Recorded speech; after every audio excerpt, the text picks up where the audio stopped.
हम लोग बेटा यहाँ माइटोकॉन्ड्रिया पढ़ने जा रहे हैं। और माइटोकॉन्ड्रिया पढ़ते ही हम पिछले क्लासों में माइटोकॉन्ड्रिया पढ़े हुए हैं। हम यहाँ पे इंग्लिश मीडियम और हिंदी मीडियम को कंबाइन करके पढ़ा रहे हैं। नोट से एक जो एग्जामिनेशन के पॉइंट ऑफ व्यू से बहुत इंपॉर्टेंट है और ये दिया हुआ है बीएससी के बच्चों के लिए हम बना रहे हैं। बीएससी जो 10+2 हिंदी मीडियम से पढ़ के आए हुए हैं और उनको इंग्लिश में प्रॉब्लम हो रहा है, उनके लिए बनाया जा रहा है। और बीच बीच में जो भी क्वेश्चन बनता है आप कमेंट से पूछ लेंगे, कमेंट के थ्रू। ठीक है, हम स्टार्ट कर रहे हैं। लिखा हुआ फर्स्ट बेटा यहाँ पे माइटोकॉन्ड्रिया, क्लियर। और माइटोकॉन्ड्रिया जब लिखा हुआ है तो आप जाके इससे पढ़ सकते हो। ठीक है, माइटोकॉन्ड्रिया आप जैसे जान रहे हो, पहले से पढ़ा हुआ है कि माइटोकॉन्ड्रिया एक ऐसा सेल ऑर्गेनल्स है जिससे यूकैरियोटिक सेल जो हैं वो एनर्जी बनाती हैं, एनर्जी बना रही होती हैं। इसी को हम लोग लाइन बाय लाइन पढ़ेंगे, हिस्ट्री को पढ़ेंगे, ओरिजिन को पढ़ेंगे, फिर आगे जाके इसका स्ट्रक्चर आएगा। कई पार्ट में होने वाला है वीडियो, इसको ध्यान से पढ़िए और देखिए आप लोग। ठीक है, स्टार्ट करना बेटा।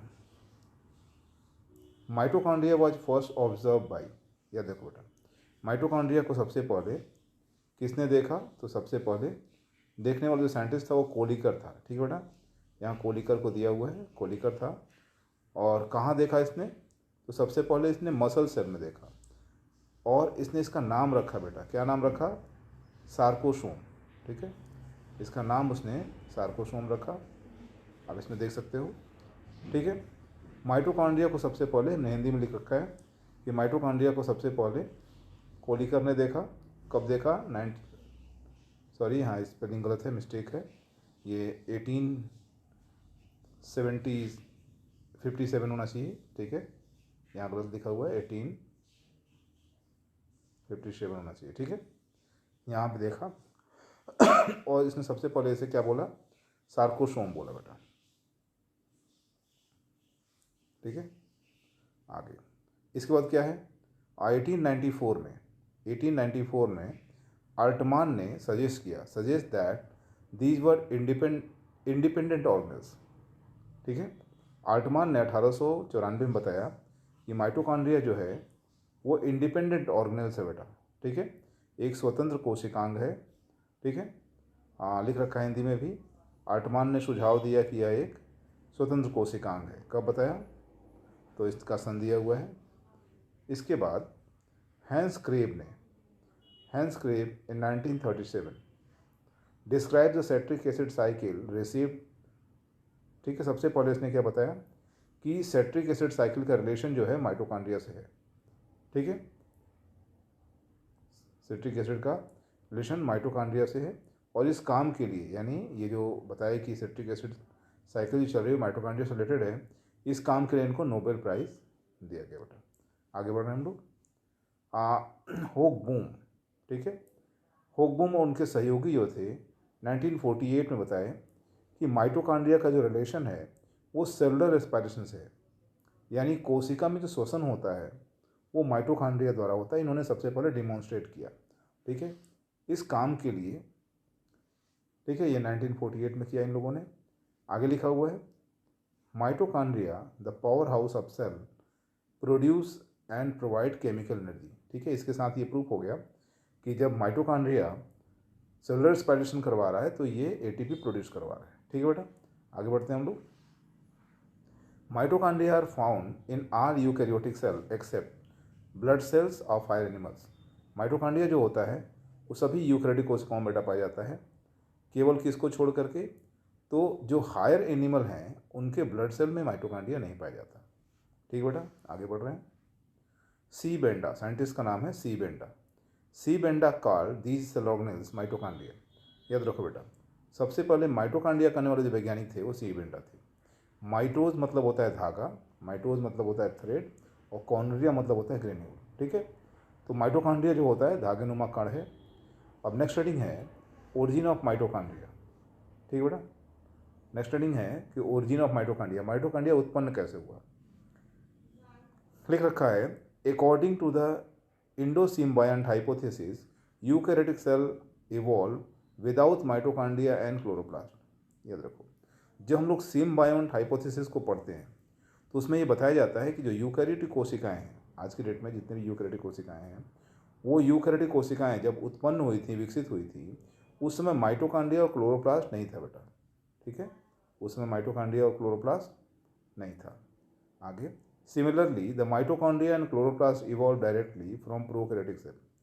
जैसे यूकैरियोटिक सेल में माइटोकॉन्ड्रिया और क्लोरोप्लास्ट नहीं है, बिल्कुल वैसे ही जो माइटोकॉन्ड्रिया और क्लोरोप्लास्ट हैं वो प्रोकैरियोटिक कोशिकाओं से ओरिजिनेट हुए बेटा।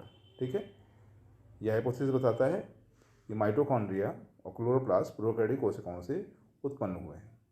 आगे लिखा हो बेटा, these were swallowed by eukaryotic cell early in their evolutionary history. यानी यूकैरियोटिक सेल जब बन रहा था शुरुआत में ही, तो वो जो नेचर में ऑलरेडी माइटोकॉन्ड्रिया और क्लोरोप्लास्ट मौजूद थे, जो प्रोकैरियोटिक कोशिकाओं से विकसित हुए थे, उसको यूकैरियोटिक कोशिकाओं ने अपने अंदर ले लिया, अपने अंदर ले सॉलिड के लिए ग्रहण कर लिया। ठीक है, आगे, gradually the eukaryotic cell developed symbiotic relationship with mitochondria chloroplast. जब अंदर उसे ले लिया यानी ग्रहण कर लिया, किसे, माइटोकॉन्ड्रिया और क्लोरोप्लास्ट को किसने ग्रहण कर लिया, यूकैरियोटिक सेल ने। तो इन तीनों के बीच आपस में सहजीवन स्थापित हो गया। इसमें लिखा हुआ है जब ये ग्रहण कर लिया, ठीक है, तो जिसके फलस्वरूप धीमे धीमे माइटोकॉन्ड्रिया, क्लोरोप्लास्ट और यूकैरियोटिक कोशिकाओं के बीच सहजीवन प्रारंभ हुआ। यह तीनों परस्पर मिलकर एक यूनिट के रूप में विकसित हुए। वर्तमान में यूकैरियोटिक कोशिकाओं के रूप में दिखाई देता है। ठीक है, इन तीनों का जो यूनिट है वो यूकैरियोटिक कोशिकाओं के रूप में दिखता है आपको। This explains why the mitochondria chloroplast contain their own DNA and protein synthesising apparatus. ठीक है, ऊपर की संरचना बताती है कि माइटोकॉन्ड्रिया और क्लोरोप्लास्ट के पास अपना डीएनए और प्रोटीन निर्माण करने वाले उपकरण थे। शुरू में माइटोकॉन्ड्रिया के पास, जब माइटोकॉन्ड्रिया प्रोकैरियोटिक कोशिकाओं से बना हुआ था, तो उसके पास अपना डीएनए था और अपने प्रोटीन बनाने वाले उपकरण थे। ठीक है, आगे, the evolutionary history of billion years. ठीक है, बिलियन ईयर्स अरबों साल। The evolutionary history of a billion year, mitochondria and chloroplast lost much of their DNA. Mitochondria और क्लोरोप्लास्ट से उनका अधिकांश डीएनए जो था वो समाप्त हो गया। And become dependent on nucleus for this most of the protein. याद रखो बेटा, उनका डीएनए और जो प्रोटीन था, या उनका जो डीएनए था माइटोकॉन्ड्रिया और क्लोरोप्लास्ट का, वो समय के साथ ख़त्म हो गया। और ये जो माइटोकॉन्ड्रिया क्लोरोप्लास्ट थे वो निर्भर हो गए किसके ऊपर, यानी वो निर्भर हो गए यूकैरियोटिक कोशिकाओं के डीएनए और उसमें पाए जाने वाले प्रोटीन के ऊपर अपना काम करवाने के लिए। आगे, similarly the eukaryotic cell are now dependent on organelles for supply energy. ठीक है, बिल्कुल इसी प्रकार जैसे माइटोकॉन्ड्रिया और क्लोरोप्लास्ट यूकैरियोटिक कोशिकाओं के प्रोटीन और डीएनए पर निर्भर हो गए, बिल्कुल वैसे ही यूकैरियोटिक कोशिकाएं भी ऊर्जा उत्पादन के लिए निर्भर हो गई किसके ऊपर, प्रोटीन के ऊपर।